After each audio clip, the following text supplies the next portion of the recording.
Dungeons, dragons, magic, mages. A lot of people love fantasy, myself included. Nothing beats the feeling of getting immersed in a foreign world where the impossible is possible. A place where rocks flow in the sky, or elements can be manipulated. Even though in the West, most investment is placed on superhero movies, we still got some pretty good fantasy TV series. But despite all the cool fantasy shows in recent years, I kinda missed that feeling as a kid when Lord of the Rings and Harry Potter first came out. I missed the sense of adventure and epic world building from classic fantasy. You know, something like Bilbo and the Boys just traveling Middle-earth. In the West, most fantasy media is pretty dark, gritty, and often have a focus on politics. Of course, this isn't a complaint, it's just an observation. In fact, I love Game of Thrones and House of the Dragon. Luckily, fantasy anime and manga are filled to the brim with the adventures I'm looking for. But there's one problem, it's almost all isekai. Don't get me wrong, there's nothing bad about the genre inherently. As with everything, it comes to how good the writing is.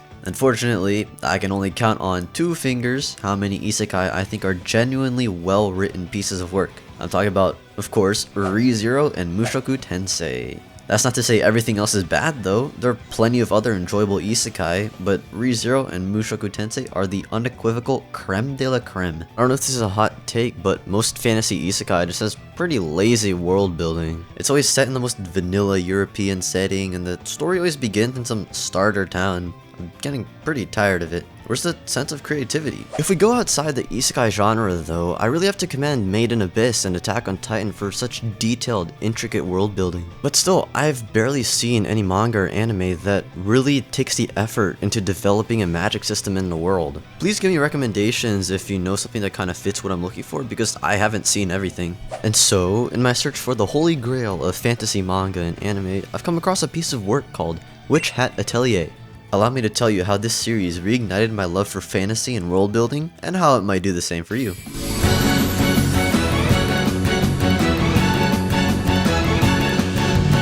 Okay, first things first, the easiest way to sell you on Witch Hat Atelier, look at this absolutely beautiful artwork.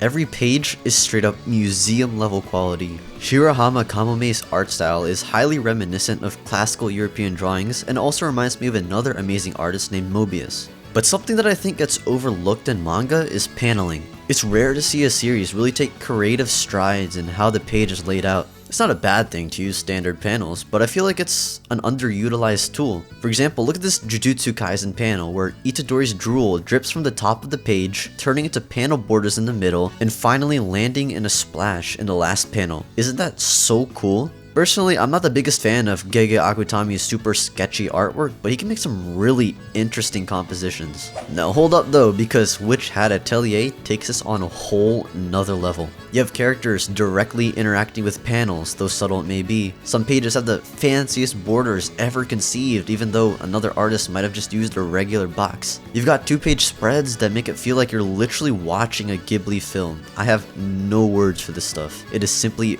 breathtaking. Of course, art is one thing, but how do the plot and characters hold up?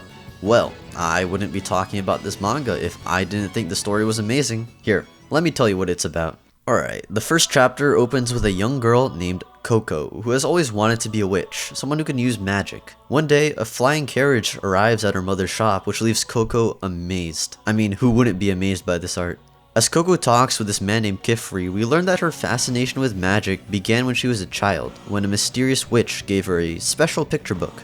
Kifri finds this a bit strange, but his thought is cut off when a couple of village kids accidentally damage the carriage. Luckily, Kifri is a witch, and he can repair the magic spell that allows the carriage to fly. Unfortunately, he doesn't let Coco see him cast the spell, keeping her outside, but she manages to crawl in from an opening in the ceiling. There we get a glimpse of Kifri drawing a magic circle. After he leaves, Coco immediately finds her picture book and starts making magic.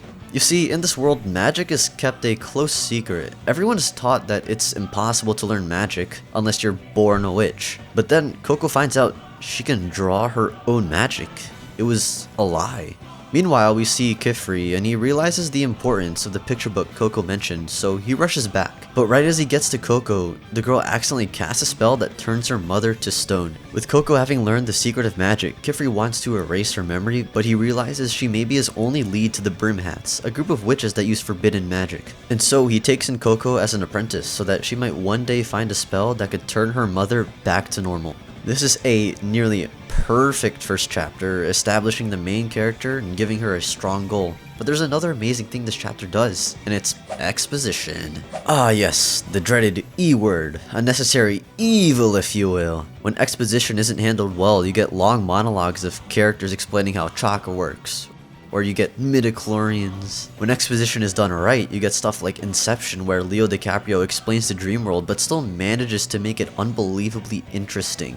Okay, well, there's no real right or wrong in writing, it's all kinda made up really, but generally it's preferred to show instead of tell. Yes, I know, it's an age-old cliche, but common sense doesn't always result in common action. For example, I know it's common sense that I shouldn't eat too much unhealthy food, but that cheesecake do be looking scrump-diddly-umptious though.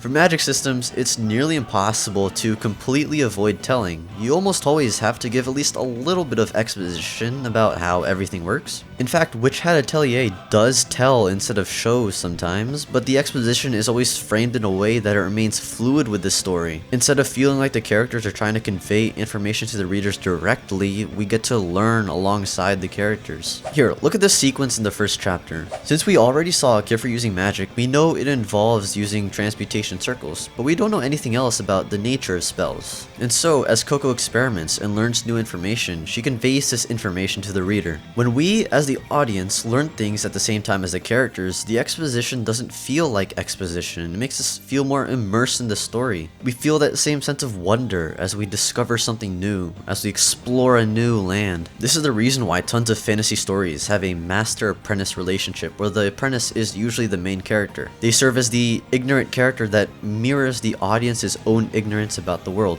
For example, we've obviously got Harry Potter, who learns magic in the school. There's also Aang, who learns bending from various teachers. Brandon Sanderson's Mistborn has Vin, who learns allomancy from a mentor named Kelsier. That's right, I read books. One must still be careful with using an ignorant protagonist because they might feel cliche. We can all probably recall a time when you have a character who doesn't know anything, so they ask something like, I don't know, what's a keystone species? But then another character says, a keystone species is a species that has a disproportionately large effect on its natural environment relative to its abundance. It is a concept introduced in 1969 by the zoologist Robert T. Payne. Keystone species play a critical role in maintaining the structure of an ecological community, affecting. Luckily, Witch Hat Atelier handles the exposition of the world and magic system perfectly. Now, speaking of magic systems, the magic in Witch Hat Atelier is incredible. It makes me feel like a kid again, watching Harry Potter for the first time, seeing him cast some crazy spells. To explain how magic works in Witch Hat Atelier, the author has graciously drawn out an entire page in the manga. As you can see, spells have 3 components: runes, keystones, and glyphs. The runes dictate the general effect, the keystones determine the specific form the magic takes, and the glyph is a circle surrounding the spell. Since a spell can only be cast if the circle is fully closed, witches will oftentimes pre-draw their spells. They can then draw the circle closed to invoke the magic when they later need it. There's also flying boots. Each sole of the shoe has half a spell, but when you bring your feet together, you can bring forth a gust of wind to propel yourself. This is some ingenious stuff. Magic in Witch Hat Atelier is what many would consider a hard magic system because it involves rules. Even though it might be reminiscent of Full Metal Alchemist's transmutation circles, there's much more depth in Witch Hat Atelier. You can actually understand what certain spells do. Here, look at this spell. You've got a wind rune, so we know the spell uses the wind element. For the keystone, it's an arrow pointing downward so that the spell is going to send wind in that direction. Since the arrow is large, the gust will be pretty powerful. Meanwhile, I definitely cannot decipher any of the transmutation circles because they're not explained. But you know, it's not necessarily a bad thing if you don't understand how the magic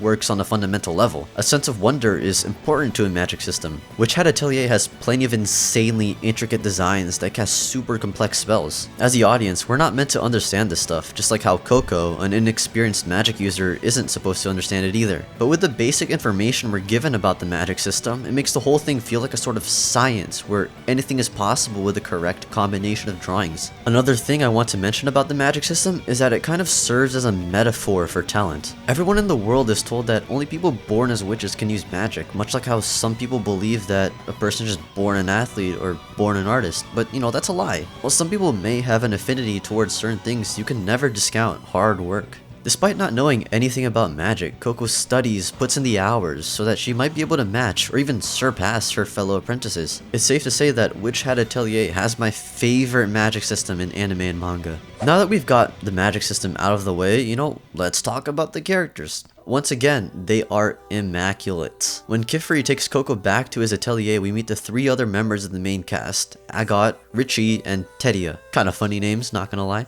Each of them has their own distinct personalities and designs. Even though the series' main plot is set up to be about finding a way for Coco to cure her mother, there is a heavy emphasis on the characters. I'm a sucker for some good character writing, and everyone in this story gets an arc. It's very much a coming-of-age story as the students, and even some of the mentors, learn to overcome the lies they tell themselves. You know, the fundamental aspect that drives character arcs. While the story is mostly lighthearted, focusing on the wonder of magic, it's not afraid to explore darker themes, such as the nature of death and such. The characters serve as vessels to convey the lessons that people of any age can be touched by. The story truly has some of the most memorable characters I've ever read. By now, I'm sure I've convinced you to read this masterpiece of a manga. It's currently serializing with only 70 chapters, so I know a ton of you can probably breeze through this in a weekend. Trust me, you won't regret it. Whether or not you like fantasy, you will enjoy the story 100% guaranteed. If you're one of those people that's been yearning for some good old high fantasy, if you're one of those people that's forgotten the thrill of immersing yourself in the brand new magical world for the first time, well, let me tell you, Witch Hat Atelier will reignite your love for fantasy.